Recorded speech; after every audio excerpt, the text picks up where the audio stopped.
안녕하세요, 여러분. 네, 컴퓨터 일반 가틀지 강좌입니다. 네, 41번부터 진행하도록 하겠습니다. 다음 전위 표기 수식을 중위 표기 수식으로 바꾼 것은 옳은 것인 그랬습니다. 자, 그러면 우리가 이제 세 가지 방식이 있죠. 네, 전위 표기법이 있고, 중위 표기법이 있고, 후위 표기법이 있는 거죠. 전위는 연산자, 그리고 데이터, 네, 데이터를 말을 하고, 중위는 데이터, 연산자, 데이터. 후위법은요, 네, 데이터, 연산자, 이런 방식이 되는 거죠. 우선순위대로 가로를 한 다음에 해당되는 연산자를 어디에 위치할 것이냐라는 건데 지금 중위법으로 바꾸자라고 그랬으니까 이런 형태로 와주면 되겠죠. 네, 그래서 자 이런 데이터가 있었을 때 이게 지금 전위법이란 말이에요. 전위법이기 때문에 연산자 데이터를 찾아주면 돼요. 연산자 데이터를 이렇게 찾으니까 이렇게 되는군요. 그럼 이걸 중위법으로 고치면 어떻게 돼요? 자, 이렇게 되는 거죠. 그럼 얘를 하나의 덩어리로 보세요. 연산자 데이터. 그러면 얘가 있군요. 얘를 중위법으로 바꾸면 어때요? C 나누기 D다. 이렇게 볼 수가 있죠. 그럼 연산자 데이터. 그래서 얘를 이렇게 묶어주면 되죠. 그러면 이것과 더하기 이거 이렇게 해주세요 라는 의미가 되겠습니다. 네, 그래서 정답은 3번이 되겠군요. 네, 42번입니다. 보기의 명령어가 간접 주소 방식일 때 동작 개념을 올바르게 표현한 것은 그랬습니다. A씨는 누산기다 라고 그랬습니다. 네, M은 메모리고 ADR은 주소고 PC는 프로그램 카운터고 IX는 인덱스 레지스터입니다 라고 그랬습니다. 그러면 지금 뭐라 그랬어요? 간접 주소 지정 방식이다 그랬죠.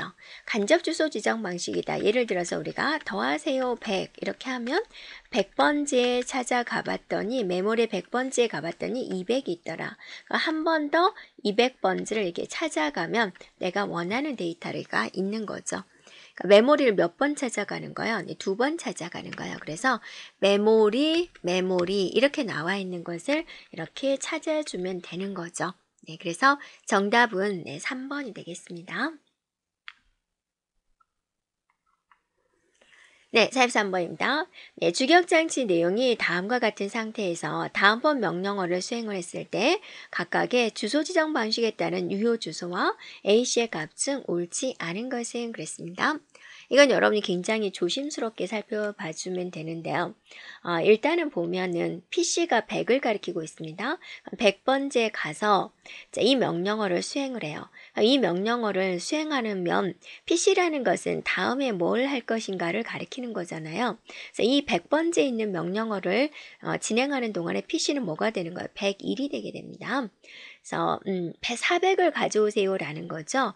그럼 직접 주소 지정 방식이다. 그럼 400번째 가는 거죠. 네, 400번째 가봤더니 거기에 뭐가 있더라? 700이 있더라. 이게 직접 방식이 되고요. 간접 방식은 어때요? 400번째 갔더니 700이 있고 이 700번째에서 한번 가봤더니 300이 있더라. 얘는 700번째 가가지고 300이라는 값을 얻더라. 이렇게 되어줘야 되는 거죠. 자, 그 다음에 상대 방식이다. 그럼 PC에 있는 값과 더하는 거죠. 400인데 PC가 지금 이 명령을 수행하는 동안에 PC는 뭘 가리키고 있어요? 101을 가리키고 있어요. 그래서 상대 방식에서는 501번지를 찾아가게 됩니다. 주소와 PC 값을 더하는 거죠. 501번지에 가봤더니 뭐가 있어요? 375가 있군요. 이렇게 되는 거죠. 레지스터 방식이다. 그러면 레지스터 값을 찾아가는 거죠. 레지스터에 갔더니 뭐가 있어요? 300이 있다라는 거죠. 그래서 레지스터 1에 갔더니 300이 있어요. 이걸 처리한다라는 거죠. 간접 주소는 레지스터 1에 갔더니 300이 있더라. 그럼 300번째 찾아가요. 그럼 거기에 600이 있어요. 이렇게 이제 만들어주면 되는 거죠. 네. 그래서 문제가 요구하는 것은 무엇입니까? 1, 2, 3, 4 중에서 자 이것과 이제 틀리게 된 걸 고르면 되죠. A는 700인가요? 네, B는 700인가요? C는 800인가요? 네, 그랬더니 어때요? 네, C가 틀렸군요. 3번이 틀렸습니다. 자, 4번에 D는 300인가요? 네, 맞죠? 자, E는 300인가요? 네, 맞습니다. 자, 다음 내용입니다. CPU가 명령어를 처리하는 과정의 순서로서 옳은 것은 그랬습니다. 네, 그러면 이제 제일 먼저 우리가 이제 이게 명령어를 가져와서 해독하는 과정이 바로 이제 인출이 되는데요. 인출에 있어서 이제 제일 먼저 할 일은 무엇입니까?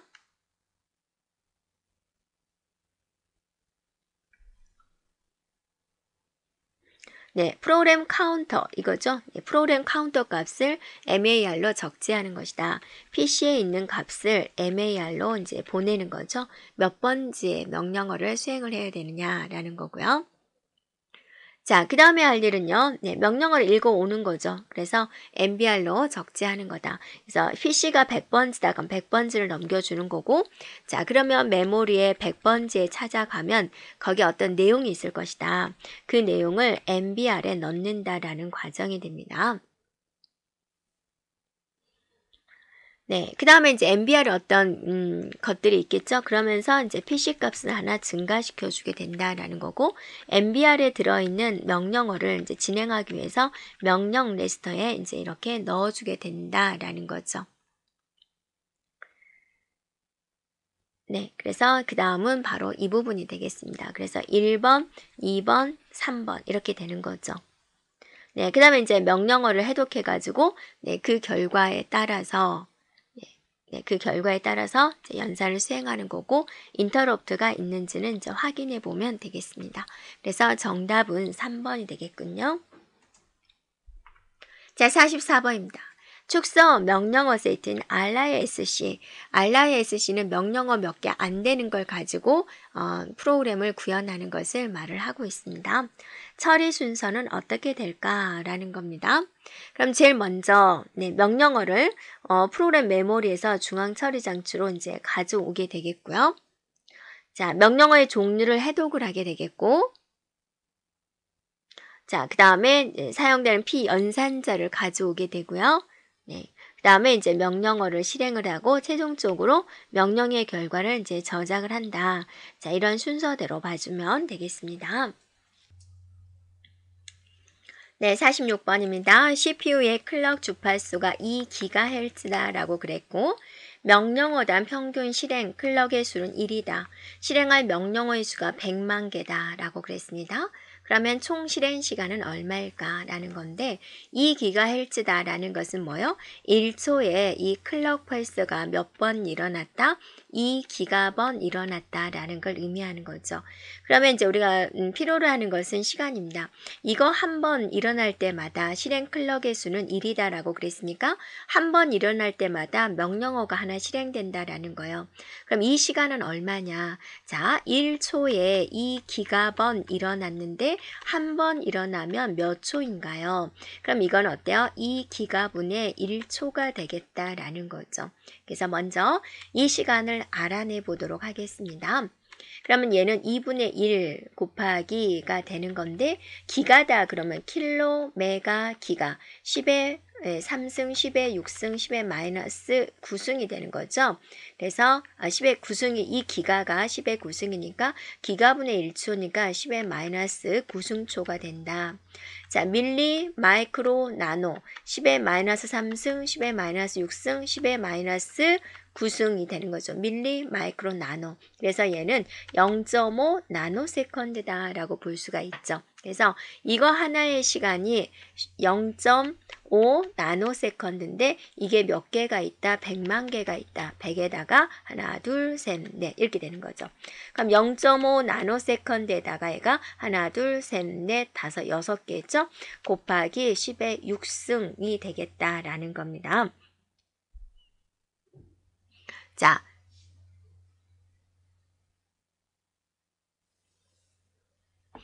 자, 그러면 이제 얘를 다시 한번 수식을 본다면 10의 0.5 곱하기 10의 마이너스 9승 곱하기 10의 6승이니까 어때요? 0.5 곱하기 10의 마이너스 3승이 되는 거죠.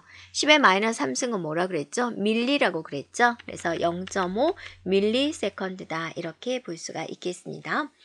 자, 이 수식을 그냥 한꺼번에 쓴다. 그러면 2분의 1 2 기가분의 1초. 다시 한번 쓸게요. 2 기가분의 1초 곱하기 100만 개, 100만 개. 이렇게 해주면 다시 얘는 2분의 1 곱하기 10의 마이너스 9승 곱하기 10의 6승 해가지고 0.5 10의 마이너스 3승 해서 0.5 밀리세컨드 이렇게 이제 구할 수 있습니다. 47번입니다. 패치 사이클에서 일어나는 마이크로 인스트럭션이고 실행 순서가 옳은 것은 그랬습니다. 패치 사이클이다 라고 하면은 인출이다 라고 하는 거죠. 명령어를 꺼내와서 해독하는 단계가 되겠습니다.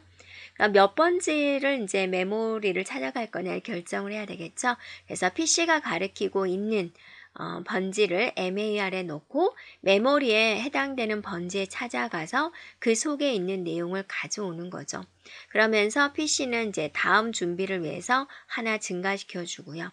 명령어를 가져왔으면 이제 그 명령어를 명령 레스터에 진행을 하게 됩니다. 네. 그래서 MBR에 있는 이제 명령어를 OPR 명령어를 이제 진행하는 레스터 IR에 넣는다라게 되는 거죠. 그래서 순서대로 한다 그러면 1, 2, 3, 4가 되겠습니다. 2번입니다.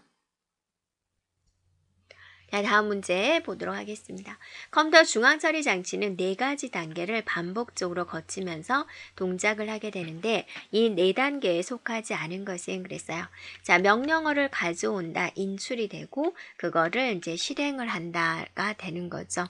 그런데 이제 명령어를 가져왔는데 이제 번지수가 필요한 거죠. 해당되는 번지에 가서 데이터의 내용을 가져와야 된다. 그러니까 이제 간접 주소 방식이다. 그러면 간접을 갖다가 실행으로 가서 그 다음에 이제 실행을 하는 이런 과정이 반복이 되는 거죠. 그러다가 이제 인터럽트라는 것은 언제든지 생길 수 있는 거죠. 실행해서 인출해서 간접해서. 근데 인터럽트가 끝나면 반드시 이제 인출로 간다라는 거 보면 되겠습니다. 그래서 여기에 없는 것은 바로 뭐예요? 바로 2번이 되겠죠. 자, 다음 문제 살펴보겠습니다. 인터럽트와 서브루틴 호출이 공통적으로 갖는 특징은 공통점을 찾아달라는 거죠. 인터럽트와 서브루틴은 뭐죠? 프로그램을 진행을 하다가 해당되는 부분을 처리를 하고 다시 복귀를 하는 이런 부분이 되겠습니다. 그래서 순차적으로 진행되는 것이 아니라 순차적으로 진행을 하다가 여기를 이제 순서를 바꾸는 거죠. 네. 그 다음에 호출되는 루틴을 사용자 프로그램이 선택할 수가 있다. 이거는 이제 두 개의 공통점이라고는 그렇죠. 네, 선택할 수 있는 것은 서브루틴이고요. 인터럽트는 이제 돌발 상황으로 발생되는 부분이 되죠. 호출되는 루틴으로부터 돌아오기 위해서 필요한 복귀 주소를 반드시 저장을 해놔야 됩니다. 그래서 여기서 가고 여기서 끝나고 몇 번지로 올 건지를 알아야지 정상적으로 복귀를 할 수가 있겠죠. 네, 그래서 정답은 기억과 디귿입니다. 자, 다음 문제를 살펴보도록 하겠습니다. 인터럽트 수행에 관한 설명이고 옳지 않은 것은 인터럽트는 여러분이 예기치 않은 상황, 돌발 상황이라고 생각해 주면 되겠습니다. 자, 인터럽트 반응 시간은 그랬는데 인터럽트를 이제 체크를 하는 거죠. 우선순위 판별하는 게 소프트웨어적이 있고 하드웨어적이 있는데 소프트웨어적인 방법으로는 이제 폴링 방식으로 선택하는 거. 하드웨어 방식은 이제 직렬 방식이냐 병렬 방식이냐로 나누어지는 거죠. 병렬. 그래서 직렬 방식의 대표적인 게 지금 뭐가 있어요? 데이지 체인이 있죠. 네. 그 다음에 이제 병렬 방식도 있다라고 보면 되겠습니다. 네, 그래서 2번. 네, 1번에 보면은 데이지 체인 방식은 이제 하드웨어적이기 때문에 더 빠르게 되는 거고요. 두 번째 보면은 이제 인터럽트 요청이 있으면 현재 실행 중인 명령어의 주소를 복귀 주소로 스택에 저장한다 그랬는데 여기서 만약 인터럽트가 걸렸다. 그럼 여기까지는 명령어를 수행하는 거죠. 갔다가 와서 바로 다음에 있는 명령어로 복귀를 해야 되겠죠. 그래서 2번이 틀렸습니다.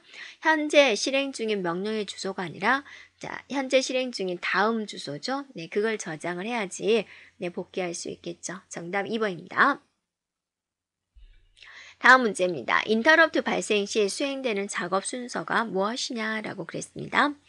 자, 그럼 우리가 일반적으로 이제 생각을 해보면 여기가 하나의 프로그램인데 여기서 인터럽트가 걸었다. 그럼 제일 먼저 뭐 하죠? 네, 그러니까 진행 중인 명령을 수행을 하는 거고, 프로그램은 잠시 중단을 시켜주는 겁니다. 그 다음에 이제 복귀 주소를 이제 생각을 해야 되는 거죠. 이 다음에 몇 번째로 복귀할 건지, 그 다음에 이제 인터럽트를 처리를 하게 되는 거죠.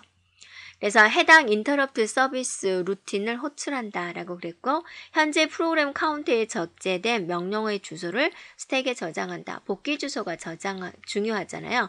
어디로 복귀할 것인지를 이제 결정을 해야 되는 거고, 자, 복귀 주소를 저장을 했으면 이제 그다음 누가 인터럽트 걸었나 그걸 판단을 해줘야 되겠죠.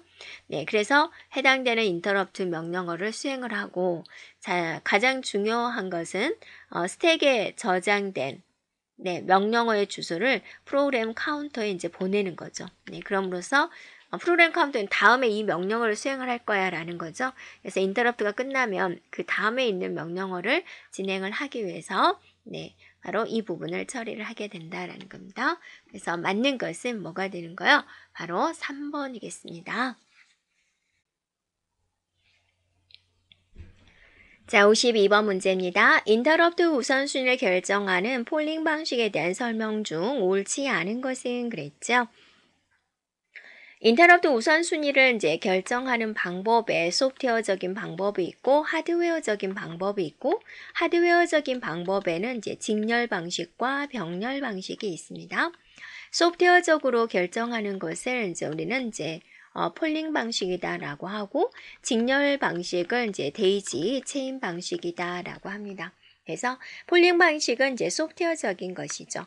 그럼 소프트웨어적으로 구현한다. 그러면 하드웨어적인 것에 비해서 어떤 점이 있냐. 항상 우리는 소프트웨어적이다, 하드웨어적이다 라고 한다면, 하드웨어적인 것은 소프트웨어적보다는 비용이 들어가지만 하지만 더 빠르다라는 거. 소프트웨어적은 반대로 비용은 적게 들지만 하드웨어보다는 느리다. 그 다음에 수정이 용이하다. 얘는 이제 기계니까 수정할 수 없다. 이런 점이 있습니다. 그래서 틀린 것은 뭐겠습니까? 바로 1번이 되겠죠. 53번입니다. 다음 명령어 형식에 대한 설명입니다. 옳은 것은 그랬죠. 자, 그럼 명령어 형식 한번 생각을 해볼까요? 네, 앞에가 오퍼레이션, 코드가 되고요. 뒤에가 오퍼랜드가 되는 거죠. 오퍼레이션 코드를 우리는 OP 코드다라고 합니다. 예를 들면 더해주세요, A를 이런 식으로 하는 거죠.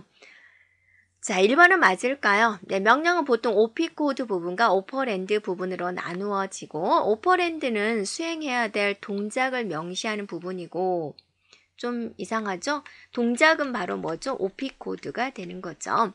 이번에 보면 기억장치의 주소나 레지스터를 지정하거나 실제 데이터 값을 가지고 있는 부분이 바로 무엇이다? 오퍼랜드가 되는 거죠. 주소라든지 값을 가지고 있는 거죠. 자, 3번에 보면은 그래서 2번이 맞습니다. 3번에 오퍼랜드의 비트 수가 오퍼랜드가 n비트이면은 2의 n승까지의 이제 주소를 지정할 수가 있는 거죠. 4번에 오퍼랜드에는 유효 번지를 결정하기 위한 모든 비트를 가질 수 없다라고 그랬는데 가질 수 있는 거죠. 유효 번지, 주소를 결정하기 위한 비트가 주소를 결정하기 위한 모두 비트를 가질 수 있다가 됩니다. 그래서 무슨 주소 지정 방식이냐라는 거죠.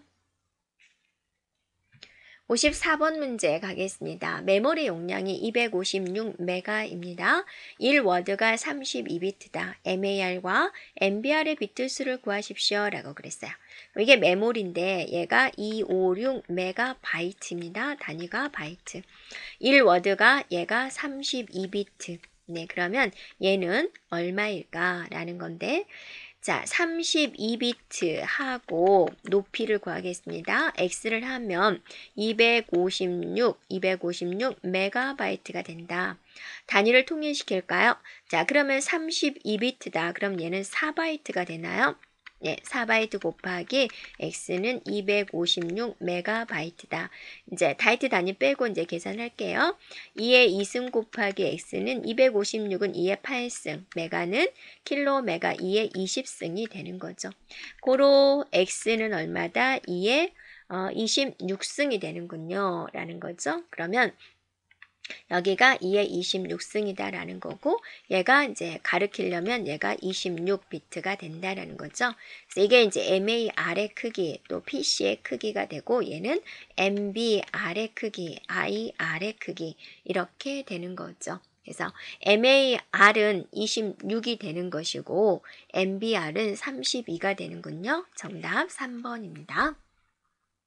자, 한 페이지에 1024개의 문자를 포함하고 512페이지로 구성된 책이라 그랬습니다. 그러니까 한 페이지가 있는데 여기에 1024개의 문자가 있고 얘네들이 몇 장이 있다. 이게 512페이지로 구성이 되어 있다라는 거죠.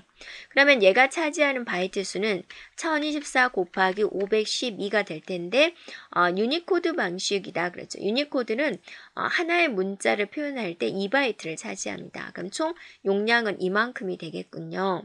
이거를 1기가에 저장한다라고 그랬으니까 1기가에 이제 나누기 이렇게 해주면 되겠죠. 자, 우리가 킬로, 메가, 기가 2의 10승, 2의 20승, 2의 30승. 그래서 2의 30승 나누기 1024는 2의 10승, 512는 2의 9승 곱하기 2의 1승 이렇게 되는 거죠. 그럼 2의 30승 나누기 2의 20승이 되니까 정답은 2의 10승이 되는군요. 네, 2의 10은 얼마죠? 바로 1024가 되는 거죠. 그래서 정답 몇 번인가요? 2번이 되는군요. 네, 다음 문제 볼까요? 컴퓨터 주격장치 용량이 256MB라면 주소 버스는 최대한 몇 비트여야 되냐라는 거죠. 자, 얘가 256MB입니다. 그럼 얘가 얼마가 돼야 되느냐? 주소 버스군요. 주소 버스니까. 근데 여기서 아무런 조건이 없으면 얘를 뭘로 보자? 1바이트로 보자라는 거죠. 네, 그러면 256이다라는 것은 2의 8승 곱하기 2의 20승이 되는 거죠. 네. 그렇죠? 네. 이거는 1바이트 곱하기 이제 x다 이렇게 보는 거죠. 네. 그래서 x는 얼마예요? 2의 28승이 되는 거니까 2의 28승 이렇게 되는 거죠. 그럼 이거를 가리키기 위한 여기 있는 주소가 몇 비트다? 28비트가 된다라는 거죠. 네. 그래서 정답은 4번이 되겠습니다. 자, 57번입니다. 중앙처리장치와 기억장치 간의 실질적인 대역폭을 늘리기 위한 방법은 무엇이냐라고 그랬습니다. 대역폭을 늘리기 위한 건데 주기억장치와 CPU가의 간격이죠. 이걸 우리는 뭐라 그래요? 메모리 인터리빙이다 라고 하는 거죠. 그래서 메모리를 몇 개의 블럭으로 나눠서 시간 차이를 두고 이렇게 근데 그 시간 차이가 굉장히 빠릅니다. 그래서 우리는 동시에 가져온다라고 이제 느끼는 거죠. 네. 이거를 우리는 메모리 인터리빙이라고 한다라는 겁니다. 자, 58번입니다. 다음 중 잘못 연결된 것은 그랬습니다. 1번에 보면은 연관 메모리다 라고 나왔죠. 연관 머리는 뭐예요? 내용을 가지고 참조하는 것이다 라는 거고 2번에 이제 가상 메모리다 라고 하면은 보조기억 장치를 주기억 장치처럼 사용하자라는 거죠. 다음에 3번에 캐시 메모리다. CPU와 주격장치 사이에 존재하는 것이다. 속도 향상을 위해서 존재하는 거죠. 메모리 인터리빙이다 라고 그랬습니다. 메모리 인터리빙이다 라는 것은 메모리를 이제 몇 개로 나눠서 동시에 약간 시간 차이를 두고 접속을 하자 라고 해서 속도 향상을 가지고 오는 그런 개념입니다. 그래서 잘못 연결된 것은 무엇이겠습니까? 바로 이제 4번이 되겠습니다. 자, 59번입니다. 메모리 시스템에 대한 설명 중 옳은 것을 고르십시오. 그랬습니다. 자, 메모리에 write through 방식이 있고 back 방식이 있죠. write through 방식은 즉시 쓰는 방식이 되는 거고 write back 방식은 나중에 쓰기가 되는 거죠. 그래서 여기가 이제 캐시가 되고 메모리가 되는데 메모리에 있는 내용을 캐시한테 갖다 놨는데 CPU가 이 A를 가져가서 연산에 참여를 해서 A 값이 변화가 됐어요. 그래서 얘가 15가 되고 얘는 기존의 걸 가져왔기 때문에 그대로 10이다. 서로 내용이 다르면 안 되는데 언제 메모리에 있는 내용을 업데이트 할 것이냐. 즉시 방식을 하게 되면은 메모리 쓰기의 경우 속도, 접근 시간이 개선된다. 그렇지 않습니다.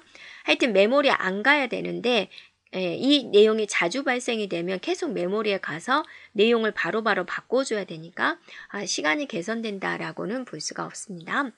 메모리 인터리빙은 단위 시간에 여러 메모리에 동시 접근이 가능하도록 해서 메모리의 대역 폭을 높이기 위한 방법이다. 맞습니다.